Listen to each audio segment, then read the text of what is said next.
৬৭ বছর বয়সে বিশ্বকাপ অভিষেক ইতালিয়ান কোচ কার্লো অ্যানচেলোত্তির। নিজের প্রথম ম্যাচেই একাদশ নির্বাচনে দিলেন চমক। মাথেউস কুনিয়ার জায়গায় আক্রমণ ভাগে ইগর থিয়াগো, রাইট ব্যাকে রজার ইবানেজ।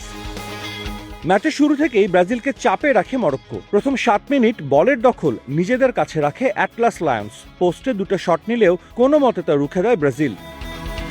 ১৪ মিনিটে গোলের সহজ সুযোগ হারান ব্রাজিলের ইগর থিয়াগো। ভিনির পাসে মাথা ছোঁয়ালেই লিড নিতে পারত ব্রাজিল। সেলেসাওরা না পারলেও সুযোগ কাজে লাগিয়েছে মরক্কো। ২১ মিনিটে ব্রাহিম দিয়াজের থ্রু পাস থেকে চিপ করে গোল করেন মরক্কন ফরওয়ার্ড ইসমাইল সাইবারি। ২৭ মিনিটে আরও একটা সুযোগ পায় মরক্কো। এবার বল চলে যায় পোস্টের বাইরে দিয়ে। গোল হজম করে অগোছালো খেলা ব্রাজিলের ত্রাতা হয়ে আসেন ভিনি জুনিয়র। ৩২ মিনিটে বাঁ প্রান্ত থেকে মরক্কোর বক্সে ঢুকে দারুণ শটে গোল করেন ব্রাজিল তারকা। সমতা নিয়ে বিরতিতে যায় দুদল।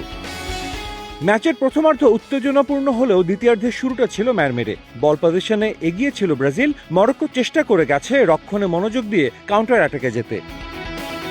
দ্বিতীয়ার্ধে এগিয়ে যেতে পারত ব্রাজিল। ম্যাচের ৬৭ মিনিটে সুযোগ আসে রফিনিয়ার, কিন্তু বলে পা ছোঁয়াতে পারেননি এই উইঙ্গার। ৭৮ মিনিটে আবারও আক্রমণে ব্রাজিল। এবার লেফট উইং থেকে বল পান রফিনিয়া, কিন্তু এবারও ইয়াসিন বুনোকে পরাস্ত করতে ব্যর্থ বার্সা ফুটবলার। ম্যাচের একেবারে শেষ দিকে এসে একটা গোলের সুযোগ এসেছিল মরক্কোর সামনে। সেটা রুখে দিয়ে দলকে অঘটনের হাত থেকে বাঁচান অ্যালিসন বেকার। ১-১ সমতায় শেষ হয় Brazil Morocco high voltage match.